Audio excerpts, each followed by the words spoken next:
dari grup Tulip ingin menjelaskan alat indera pada manusia. Sistem indera pada manusia terdiri dari kulit mata, hidung, lidah, dan telinga. Alat indera ini merupakan alat dari koordinasi yang berfungsi sebagai menerima setiap rangsangan dari luar, lalu reseptor tersebut menyebarkan informasi tersebut pada otak sehingga kita dapat mengenali perubahan di sekitar kita. Saya Firsha Marheni dari Munte akan membahas mengenai mata, di mana mata merupakan indera penglihatan dan sebagai fotoreseptor yang mampu menerima rangsangan berupa cahaya. Mata juga terdiri dari mata bagian luar dan mata bagian dalam, yang dimana bagian-bagian mata tersebut memiliki kedudukan yang penting bagi hidup manusia. Mata bagian luar ini memiliki fungsi yang sangat penting. Yang pertama ada alis mata yang berfungsi untuk menahan keringat agar tidak masuk ke dalam bola mata. Selanjutnya kelopak mata berfungsi untuk menutupi, melindungi mata. Selanjutnya bulu mata untuk menghalangi benda asing masuk ke dalam mata dan juga untuk menyaring cahaya yang akan diterima. Terakhir kelenjar mata, yang dimana kelenjar ini akan menghasilkan air mata. Mata bagian dalam yang pertama terdiri dari kornea, merupakan bagian terluar dari bola mata bernama selaput bening yang menerima cahaya dari sumber cahaya. Kedua yaitu sklera, merupakan bagian dinding mata yang berwarna putih dan memiliki tebal rata-rata 1 mm. Ketiga yaitu pupil. Untuk menerima cahaya dari kornea, pupil mata akan melebar jika melihat kondisi ruangan yang gelap dan akan menyempit jika dalam kondisi ruangan yang terang. Lebar pupil ini dipengaruhi oleh iris atau selaput pelangi. Iris atau selaput pelangi bersama-sama dengan pupil berfungsi yang mengatur besarnya cahaya masuk ke dalam mata dan juga yang memberi warna pada mata. Selanjutnya lensa mata untuk menerima cahaya dari pupil dan meneruskannya ke retina. Lensa mata akan memipih jika melihat objek yang jauh dan akan menebal jika melihat objek yang dekat. Kemampuan menebal dan menipis di lensa mata diistilahkan sebagai akomodasi mata. Selanjutnya retina atau selaput berkala berperan sebagai layar yang menangkap bayangan. Bagian mata ini yang paling peka terhadap cahaya, khususnya bagian retina yang disebut bintik kuning. Selanjutnya koroid, merupakan lapisan pembuluh darah pada mata untuk memasukkan darah dan mengisi ke retina dan ke struktur lainnya. Yang terakhir yaitu saraf optik, berfungsi mengirimkan informasi penglihatan dari retina ke otak. Informasi penglihatan akan diproses dan diterjemahkan oleh otak manusia. Otot mata, ada 6 otot mata yang berfungsi memegang sfera. 4 diantaranya disebut otot rectus, berfungsi menggerakkan bola ke kanan dan ke kiri, ke atas dan ke bawah.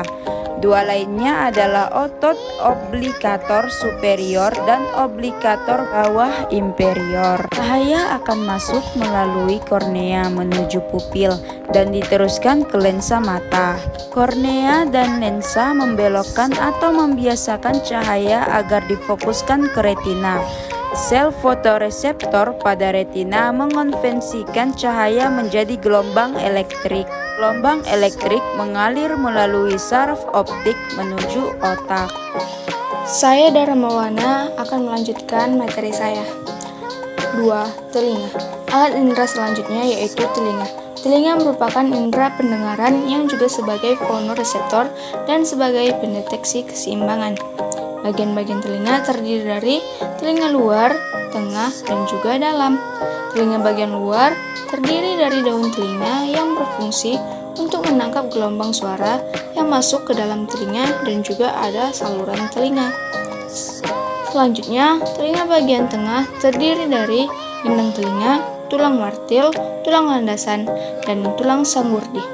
Sedangkan pada telinga bagian dalam terdiri dari 3 saluran pendengaran, saraf pendengaran, rumah siput atau koklea, dan saluran eustasis.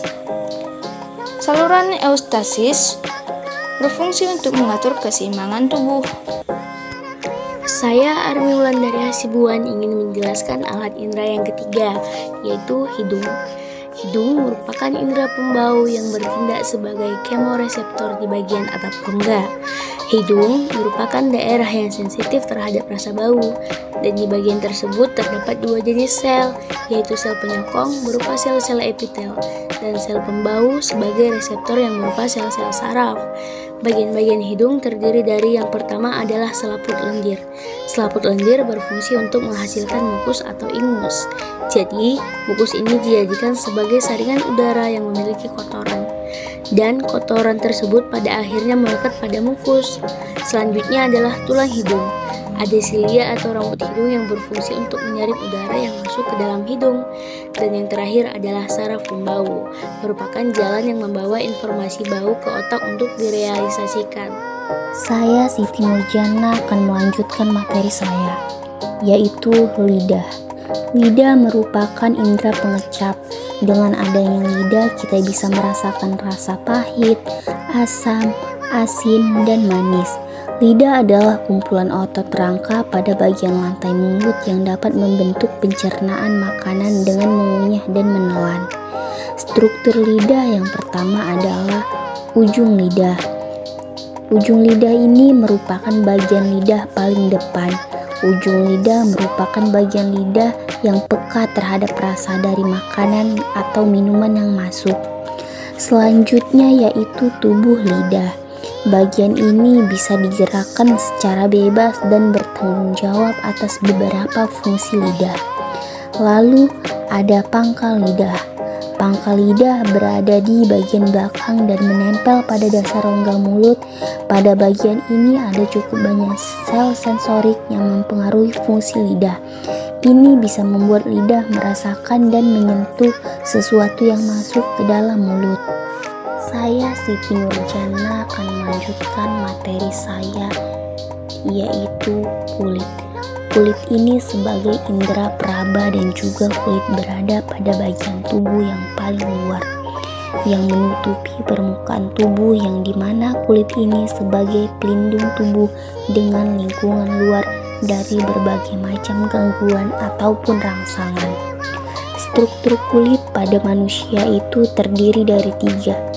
Yang pertama, epidermis. Epidermis merupakan lapisan terluar dari struktur kulit yang menjadi benteng pertama tubuh dari paparan sinar dari matahari. Kedua yaitu dermis. Dermis merupakan lapisan kulit yang menyumbang 90% ketebalan kulit dan yang memberikan kekenyalan pada kulit serta kolagen untuk mengencangkan kulit. Selanjutnya, lapisan subkutan atau hipodermis merupakan lapisan terbawah kulit yang tersusun dari sisa lemak dan lapisan pelengkap kulit termasuk jaringan ikat, pembuluh darah dalam saraf, juga melindungi tubuh dari perubahan suhu dingin maupun panas. Sekian presentasi dari kami. Assalamualaikum warahmatullahi wabarakatuh.